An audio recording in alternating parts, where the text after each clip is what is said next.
उत्तर में हिमाचल प्रदेश से लेकर उत्तराखंड तक और दक्षिण में वायनाड तक बारिश और लैंडस्लाइड से जबरदस्त तबाही है।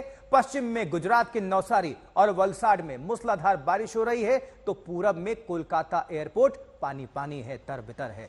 देखिए जरा ये तमाम तस्वीरें। इस वक्त आपको 9 तस्वीर दिखा रहे हैं अलग अलग हिस्सों से। केदारनाथ, कुल्लू, वायनाड, नवसारी, वाराणसी, वलसाड, स्पीति, कांगड़ा, रामपुर, हर जगह एक ही कहानी है, पानी पानी। सब जगह त्रासदी, कुदरती आफत और लोग परेशान। कई जिंदगियां भी काल के गाल में समाई हैं। देखिए हिमाचल के पहाड़ों में बादल फटने और लैंडस्लाइड की वजह से राज्य का बड़ा इलाका तबाह है।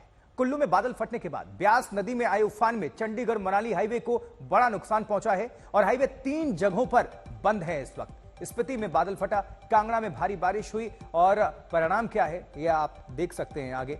हर जगह रास्ते भी बंद पड़े हैं, लोग काफी परेशान हैं।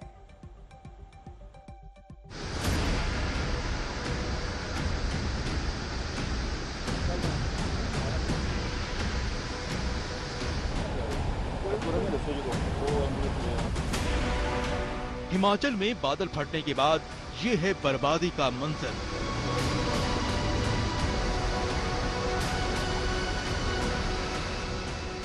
ये ड्रोन तस्वीरें कुल्लू मनाली हाईवे की है।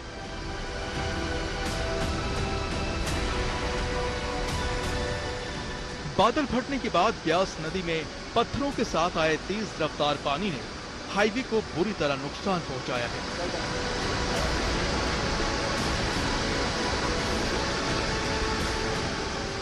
कहीं कहीं तो हाईवे की सड़क बिल्कुल सकरी सी बची है, जहां से गुजरना पैदल चलने वालों के लिए खौफनाक है।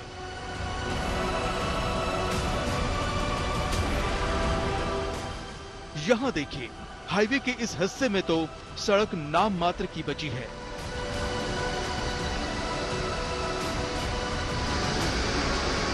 ब्यास नदी में अब भी पानी तेजी से बह रहा है। देख सकते हैं कि डिवास्टेशन वेदर का इतना ज्यादा है कि ये कुल्लू मनाली नेशनल हाईवे है, जो तस्वीरों में देख सकते हैं, ये बुरी तरह टूट चुका है। ये नेशनल हाईवे 3 है, ये 4 लेन रोड थी और इसके साथ ब्यास रिवर ने इतना डैमेज किया है कि ये हाईवे पूरी तरह टूट चुका है और कुल्लू और मनाली की जो मेन कनेक्टिविटी थी वो कटी है और लोगों को डाइवर्शनल रूट लेकर जाना पड़ रहा है अपने जॉब्स के लिए, बिजनेसेस के लिए। चंडीगढ़ मनाली नेशनल हाईवे पर 3 जगहों पर लैंडस्लाइड से जबरदस्त नुकसान हुआ है। ये तीनों जगहें मंडी और पंडोह के बीच हैं। इन हिस्सों में सड़क बंद होने की वजह से गाड़ियों की लंबी कतार लगने लगी।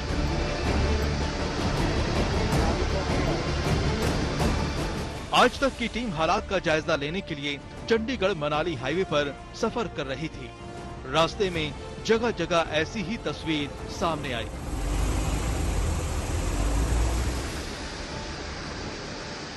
यहाँ देखिए, ब्यास नदी में आए पानी और पत्थरों की वजह से पुल बैठ गया। इसके साथ ही पुल के साथ लगी सड़क भी बह गई।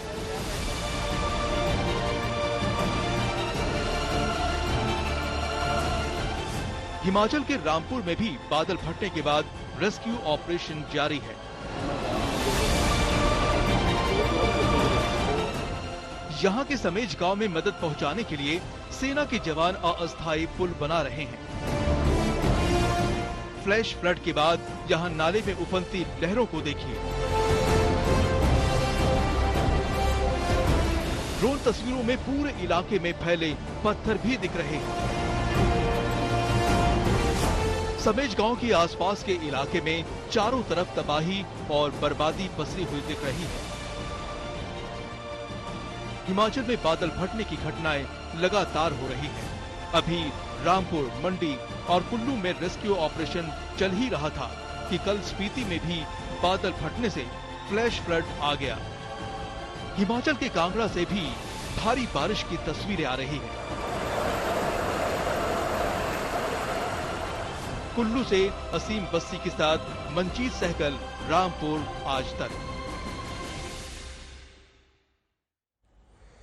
मनाली के पास पांचाल में ब्यास नदी में आई बाढ़ की वजह से पुल धंस गया और यही नहीं, पुल को जोड़ने वाली सड़क भी बह गई। हमारे संवाददाता असीम बस्ती की रिपोर्ट दिखाते हैं आपको। कुल्लू मनाली हाईवे पे तबाही का मंजर जारी है। जिस तरह क्लाउड बर्स्ट हिमाचल प्रदेश में हुए, उसने जगह जगह पर नुकसान किया है और हाईवे को बुरी तरह से तोड़ दिया है। हम पलचान में हैं, जो कुल्लू मनाली हाईवे के ऊपर जगह आती है, और सबसे पहले मैं दिखाऊंगा, ये एक पुल है जो इस रिवर के ऊपर से जाता है, और देख सकते हैं पुल किस तरह डैमेज हुआ। जब पीछे क्लाउड बर्स्ट हुआ, इस ब्यास रिवर में बहुत ज्यादा पानी आया, जिसकी वजह से पुल पूरा ही नीचे बैठ गया। और यही नहीं, पुल से आगे जो रोड है, आप देख सकते हैं वो रोड है जो कनेक्ट करती थी, वो रोड पूरी की पूरी निकल गई है। और यहाँ रात कार्य चल रहा है, लोकल जो एडमिनिस्ट्रेशन के लोग हैं वो लगे हुए हैं जेसीबी मशीन की से, लेकिन इस आप देख सकते हैं कितना ज्यादा इम्पैक्ट था। पुल को क्षति पहुंचाई, पुल पूरा बैठ गया है, और पुल जिस रोड से कनेक्ट करता था उस रोड को पूरा ही वाइप आउट करके ले गया ये दरिया। इतना ज्यादा इम्पैक्ट था क्लाउड बर्स्ट का कि इतना ज्यादा पानी आया, फ्लडिंग इतनी ज्यादा हुई कि पूरा का पूरा पुल बैठ गया, और इसके अलावा जो रोड आगे कनेक्ट करती है वो ही डिस्कनेक्शन हो गया, पूरा जो कनेक्शन था वो डैमेज हो गया। और ये मंजर जो है जगह जगह पे है। हमने पहले भी आपको दिखाया, पाकिस्तान रायसन में था, शिशिर में था, अब यहाँ पे भी पलचान में भी किस तरह ये डैमेजिंग तस्वीरें आपके सामने हैं। ह्यूमन लॉस भी हुआ है जगह जगह क्लाउड बर्स्ट होने से। हिमाचल प्रदेश में इंफ्रास्ट्रक्चर लॉस भी हुआ है। और ये देखिए तस्वीरें जो आप देख सकते हैं कैमरा में, किस तरह ये पूरे का पूरा पुल बैठ गया है, और पूरी सड़क जो है जो एक मोटरेबल रोड थी वाइप आउट हो गई है। सो कुल्लू मनाली हाईवे के ऊपर आज तक ट्रैवल कर रहा है, और जगह जगह पर किस तरह हाईवे टूटे हैं ये आपको दिखा रहे हैं, और किस तरह ये बर्बादी हुई है ये आपके सामने है। पलचान से कैमरा पर्सन गिरीश के साथ असीम बस्सी, आज तक। अब कुल्लू से आपको एक और रिपोर्ट दिखाते हैं, हमारे संवाददाता मंजीत सहगल की रिपोर्ट। शिमला के साथ लगते कुल्लू जिला में भी बादल फटने के बाद तबाही का मंजर देखने को मिल रहा है। इस वक्त हम लोग मौजूद हैं बागी पुल नामक जगह पर, जो निरमंड सब डिवीजन के तहत आता है। ये देखिए, इसे बागी पुल इसलिए कहा जाता था क्योंकि कुरपण नदी के ऊपर यहाँ पर एक पुल बना हुआ था, और वीरवार की रात को जब बादल फटा तो पानी इस कदर आया कि इस पूरे के पूरे सीमेंट के पुल को अपने साथ बहा कर ले गया। अब इस बागी पुल नामक जगह के 9 घर, 8 दुकानें, 2 सरकारी भवन, फिश फार्म और कृषि योग्य भूमि पूरी तरह से तबाह हो गई है। घरों का नाम निशान भी बाकी नहीं है। ये देखिए घर की क्या हालत हो गई है। पानी अपने साथ बड़ी बड़ी चट्टानें बहाकर लाया, और इस घटना में कुल 7 लोग अभी तक लापता हैं। 7 में से 5 लोग एक ही परिवार के थे, और जबकि 2 नेपाल के मजदूर भी इसमें शामिल हैं। अभी तक 5 परिवार के लोगों में से परिवार के मुखिया एक व्यक्ति का जो शव है वो बरामद किया गया है, बाकी के लोग अभी भी लापता है। अब देखिए, कुरपण एक छोटी सी खड्ड है जिसको स्थानीय भाषा में कहा जाता है, इसने एक बड़ी नदी का रूप ले लिया है। पानी का बहाव इतना ज्यादा था कि आसपास नदी के तट पर जो कुछ भी निर्माण था वो तबाह हो गया। जो घर बचे हैं वो भी अब रहने के काबिल नहीं है। अब मैं गुंजीत कुमार को कहूंगा कि इस तरफ दिखाएं। देखिए, ये घर अब पूरी तरह से तबाह हो चुका है, क्योंकि नदी ने इसके नीचे लगने वाली जो नींव है उसको भी खोद डाला है। और जहां तक भी हमारी नजर जा रही है, इस वक्त राहत और बचाव कार्य चल रहे हैं। कोशिश की जा रही है कि अगर कोई व्यक्ति मलबे के नीचे दबा हुआ है तो उसको बाहर निकाला जाए, लेकिन वो उतना आसान नहीं, क्योंकि पानी का बहाव जितना ज्यादा था, जितना तेज था, वो अपने साथ सब कुछ बहा कर ले गया है। और यही कारण है कि बचाव और राहत कार्यों में बहुत ज्यादा दिक्कत आ रही है। पहाड़ों में अभी भी मूसलाधार बारिश हो रही है, नदी में लगातार जल स्तर बढ़ रहा है, और हम आवाजें सुन रहे हैं किस तरह से बड़ी बड़ी चट्टानों को बहाकर ये बाढ़ का पानी अभी भी अपने साथ लेकर जा रहा है। कैमरा पर्सन गुंजीत कुमार के साथ मंजीत सहगल, बागी पुल, निरमंड, आज तक। ये तो बात हो गई हिमाचल प्रदेश की। अब जरा उत्तराखंड में क्या चल रहा है आपको बता दे। पुष्कर सिंह धामी, मुख्यमंत्री उत्तराखंड ने रिव्यू मीटिंग भी बुलाई, तमाम अधिकारी इसमें शामिल हुए, क्योंकि उत्तराखंड में भी आफत बनकर बादल जो हैं वो बरस रहे हैं। देखिए जरा ये तस्वीर दिखा रहे हैं उत्तराखंड में जो कुदरत का कोहराम है, यहाँ पर भी काफी लोग चपेट में हैं। केदारनाथ घाटी में बादल फटने के बाद रेस्क्यू ऑपरेशन का 3रा दिन है। 2 दिन में 7,000 यात्रियों को सुरक्षित निकाला जा चुका है। केदार घाटी में अब भी 400 लोग फंसे हुए हैं और पूरे इलाके में मौसम खराब है, इसलिए MI-17 अभी तक उड़ान ही नहीं भर पाया है। सीएम धामी ने आज सुबह अधिकारियों के साथ रेस्क्यू ऑपरेशन को लेकर समीक्षा बैठक की, उसी की तस्वीरें हैं।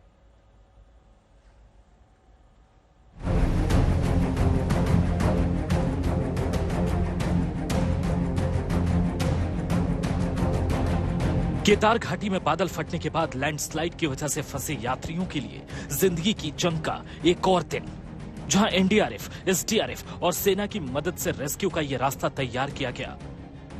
पहाड़ पर रस्सियों के सहारे एक एक कदम जगह जगह एनडीआरएफ के जवान सहायता के लिए तैयार थे।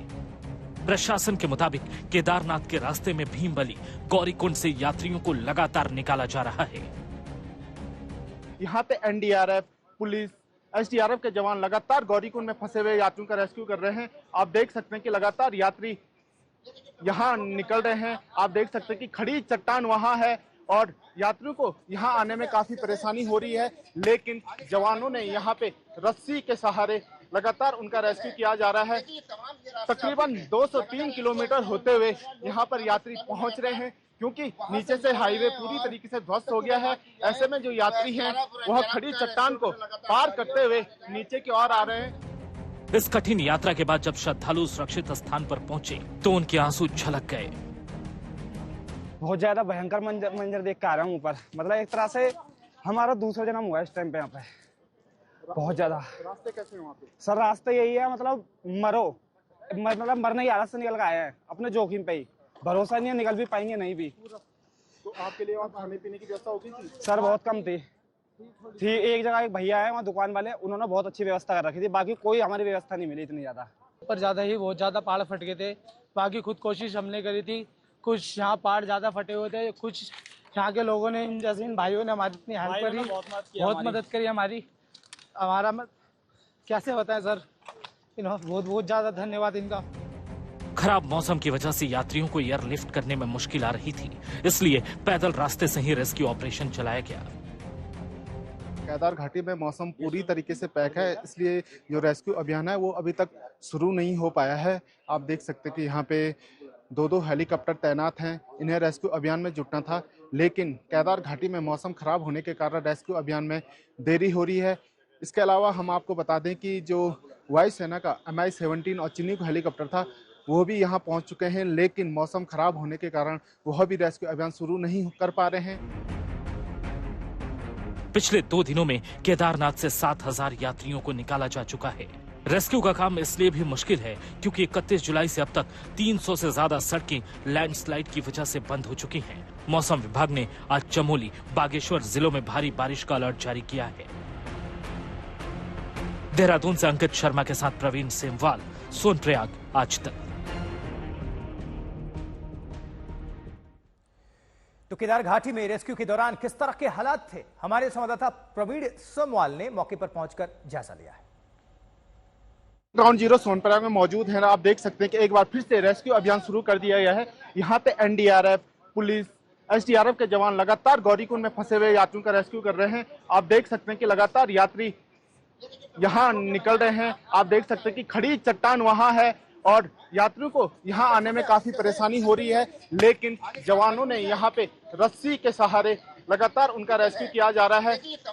तकरीबन 203 किलोमीटर होते हुए यहाँ पर यात्री पहुँच रहे हैं, क्योंकि नीचे से हाईवे पूरी तरीके से ध्वस्त हो गया है। ऐसे में जो यात्री हैं वह खड़ी चट्टान को पार करते हुए नीचे की ओर आ रहे हैं। हालांकि खतरा पल पल पर है, लेकिन यहाँ पे जो जवान हैं एनडीआरएफ, एसडीआरएफ, पुलिस के, वह इन यात्रियों के लिए किसी देवदूत से कम नहीं है, क्योंकि वह 3 दिनों से लगातार इन यात्रियों को बाहर निकालने में जुटे हुए हैं। प्रत्येक कदम कदम पर यहाँ पे जवानों की तैनाती की गई है, जिससे जो यात्री फंसे हुए हैं उन्हें यहाँ आने में कोई दिक्कत न हो। हम कुछ यात्रियों से भी बातचीत करेंगे। आप कहाँ से आ रहे हो? चमोली से। चमोली से। कहाँ फंसे थे?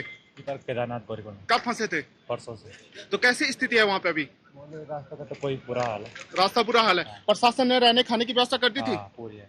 कोई दिक्कत तो नहीं हुई? अभी जो यात्री वहाँ पे फंसे उनकी क्या स्थिति है? हेली से निकल रहे हैं। हेली से निकल रहे हैं। आप पैदल आए? हम तो लोकल ही हैं, पैदल निकल। अच्छा, तो यहाँ पे यात्रियों का कहना है कि कोई दिक्कत नहीं है, सिचुएशन फिलहाल कंट्रोल में है और यात्रियों को लगातार यहाँ से निकाला जा रहा है।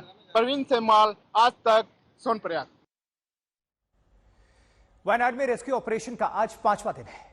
मुडक्कई, चूरलमाला, अट्टामाला और नुलपुझा गांव के मलबे में तलाशी का काम सुबह से ही शुरू है और इस बीच वन विभाग के जवानों ने जंगल से एक आदिवासी परिवार का रेस्क्यू किया है, जिनमें पति पत्नी और 4 बच्चे शामिल हैं। उनको लेकर आया गया। ये देखिए जरा, रेस्क्यू का 5वां दिन है। बचाए गए हैं आदिवासी परिवार के ये 6 सदस्य। अब दिखाते हैं आपको रिपोर्ट। वायनाड में रेस्क्यू ऑपरेशन का 5वां दिन। मलबों के बीच जारी है तलाश। मौत का आंकड़ा 350 के पार। अब भी 400 से ज्यादा लापता। जहां दूर दूर तक पसरा है मलबा, रास्तों में पड़े हैं बड़े बड़े पत्थर। जहां दिन के उजाले में भी पसरा है मौत का अंधेरा, वहां रेस्क्यू टीम बड़े हौसले के साथ तलाश में जुटी है। इस तलाश में बार बार उम्मीद टूटती है, शवों की गिनती बढ़ती है, लेकिन जिंदगी का जज्बा कम नहीं होता। सर्च ऑपरेशन के दौरान इसी जज्बे की वजह से बच्चों के साथ जंगल में फंसे एक परिवार की जान बच गई। वन विभाग के जवानों को जंगल में एक महिला बच्चे के साथ भटकती नजर आई। इस आदिवासी महिला के पति और 3 बच्चे भी जंगल में बारिश के बीच बेहद बुरे हाल में थे। हादसे के बाद इस परिवार के लिए खाना जुटाना मुश्किल हो रहा था। वन विभाग के जवानों ने परिवार को समझाया बुझाया तो वो साथ आने को तैयार हुए, लेकिन लैंडस्लाइड की वजह से ये रेस्क्यू ऑपरेशन आसान नहीं था। करीब 7 किलोमीटर पैदल चलते हुए जवान 8 घंटे के अंदर इस परिवार को सुरक्षित निकालने में कामयाब रहे। जवानों ने बच्चों को अपनी गोद में लिया और खुद के साथ उन्हें बांध लिया। बच्चों की उम्र 1 से 4 साल के बीच है। भारी बारिश के बीच ये सब एक गुफा में छुपकर बैठे थे। इस परिवार की जिंदगी ने सर्च ऑपरेशन में जुटी टीम को भी उम्मीद और हौसला दिया। वायनाड के लैंडस्लाइड प्रभावित इलाके में आज भी सर्च ऑपरेशन जारी है। मलबे में दबे शवों को ढूंढने के लिए खोजी कुत्तों की मदद ली जा रही है। शिवी मोल, शिल्पा नायर के साथ सगय राज, वायनाड आज तक।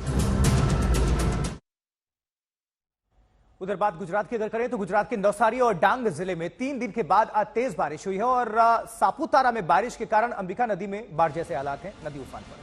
पर्यटकों के पसंदीदा गिरा वाटरफॉल अपने रौद्र रूप में देखने को मिला। वापी की बात करें तो वापी में भी जगह जगह जलभराव है। हमारे संवाददाता कौशिक जोशी की रिपोर्ट दिखाते हैं आपको, देखिए जरा। वापी में गिरी रात को बारिश के कारण पानी भर जाने के कारण सभी लोगों को हालांकि का भुगतना पड़ रहा है। जिस तरह से सुबह हुई बारिश के कारण यहाँ पे जो काम करने आने वाले लोग थे, उस कामदार को वापी में ईस्ट और वेस्ट का ये रेलवे अंडरपास ब्रिज है जहाँ से लोग आते हैं। एक और रास्ता था जो फाटक है, वो फाटक रेलवे स्टेशन से नज़दीक है, लेकिन वहाँ पे करीबन ट्रैफिक 3 घंटे का ट्रैफिक है, जिसकी वजह से कई लोग ये अंडरपास रेलवे का जो ब्रिज है उससे आते हैं, वापी टाउन से GIDC होके जाते हैं और ये पानी भरने के कारण कई लोग को हालांकि का सामना करना पड़ रहा है। पानी भरने के कारण नगर पालिका की टीम जो है वो रेलवे अंडरपास ब्रिज के पास आई हुई है, तो हम उनसे ही बात करते हैं कि किस प्रकार का पानी निकालने की योजना आप कर रहे हैं। जिस हिसाब से पानी भरा है, क्या कहेंगे आप, कितने घंटे में निकल जाएगा और यातायात कितने टाइम में चालू हो जाएगी? देखिए, यहाँ पर हमने 40 और 20 HP ऐसी 3 मोटरें कार्यरत है और हमें उम्मीद है कि हम 1-1.5 घंटे में, अगर बारिश रहम करे तो 1-1.5 घंटे तक हम ये पानी का निकाल कर पाएंगे और जल्द से जल्द ये रोड हम शुरू करने की कोशिश में लगे हुए हैं। जैसे कि सुनाई दिया था कि कई सारी मोटर जो है पानी निकालने की वो बंद हो गई थी, जिसके बारे में आप क्या कहना है कि मोटर चालू है, कार्यरत है या कोई दूसरी सुविधा आप कर रहे हैं? सभी मोटर कार्यरत है। ये जो पानी की बाढ़ है जिसकी वजह से पानी ड्रेन हो रहा है, उसमें कचरा भी है, प्लास्टिक भी है और रबर भी है। अभी 7:30 बजे हमने बड़ा सा रबर यहाँ से निकाला, जिसमें 20 HP वाली मोटर में वो रबर फंस गया था, जिसकी वजह से पानी आउटफ्लो हमारा यहाँ से कम था। अभी हम लोग ने वो भी क्लियर कर दिया है और तात्कालिक हम ये रोड चालू करने की कोशिश में लगे हुए हैं। जिस तरह से आपने सुना कि नगरपालिका की पूरी जो टीम है वो ये पानी निकालने में कार्यरत है। हालांकि मोटर का कुछ इश्यू था, उस मोटर के इश्यू को उन्होंने सॉल्व कर लिया है, लेकिन फिर भी अभी भी 2 घंटे से ज़्यादा ये यातायात अभी भी बंद है, ऐसा उनका कहना है। वापी से कौशिक जोशी, आज तक। वलसाड में रात 12 बजे से तेज बारिश का सिलसिला शुरू हुआ तो सुबह तक बारिश थमने का नाम नहीं ले रही थी। अब देखिए, मौसम विभाग ने अगले 4 दिनों तक दक्षिण गुजरात और सौराष्ट्र के कुछ जिलों में मध्यम से भारी बारिश की भविष्यवाणी की है। गुजरात में मौसम के औसतन 60% से अधिक बारिश हो चुकी है। वलसाड में रेलवे अंडरब्रिज बंद करना पड़ा भारी बारिश की वजह से, पानी जल जमाव की वजह से।